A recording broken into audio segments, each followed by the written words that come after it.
Hey guys, we got my 72 C10 here. This was the development truck for QA1 suspension. Let's check it out.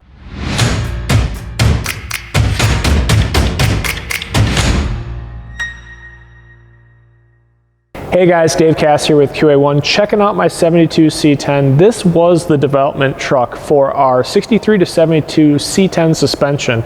Let's walk you through that development and the truck and its configuration today.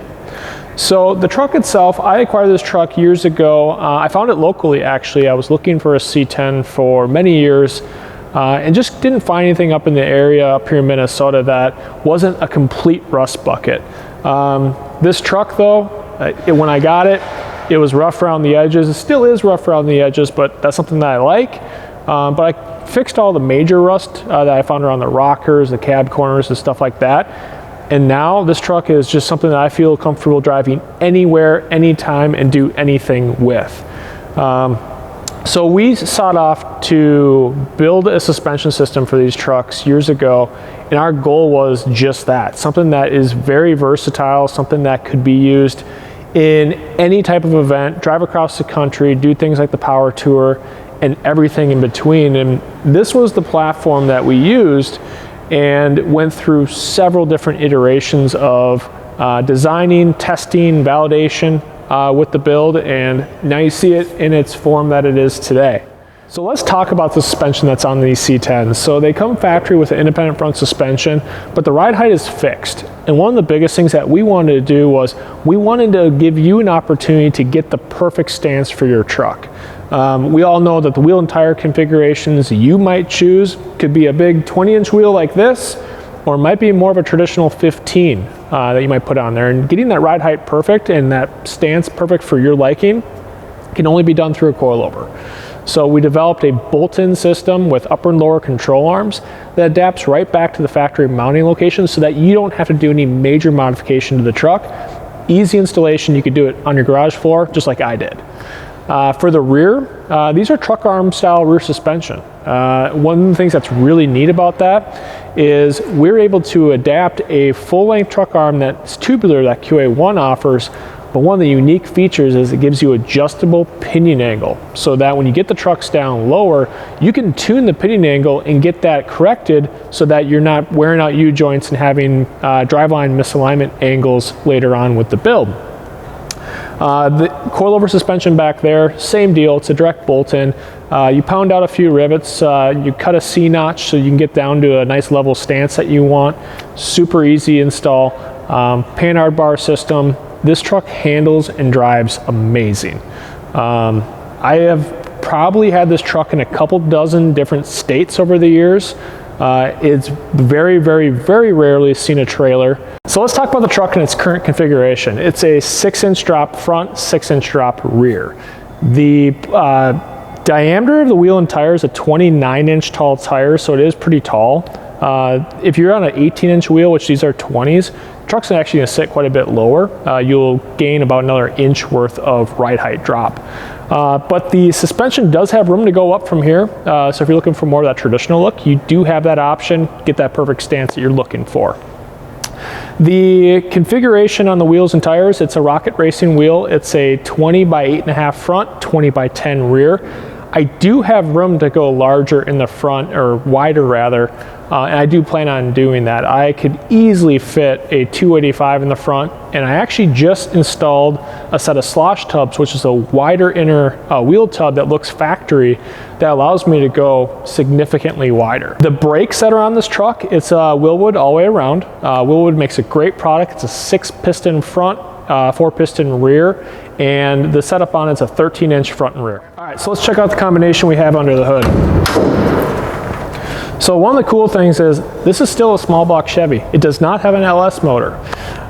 It's a 400 cubic inch small block Chevy backed by a Gearstar 4L60. It's one of their level 4 transmissions, which means it's bulletproof. And that says something for a 4L60 too, trust me. For drivability reasons, put on there a Phytec 600 horsepower fuel injection system that's on there, and that pairs nicely with the tank that we have in the rear also, which has EFI in it. One of the things that I spent a lot of time thinking about was reliability. And since this truck goes everywhere, does everything, there are a few things that stuck out to me that I really want to make sure that we had dialed in a big way.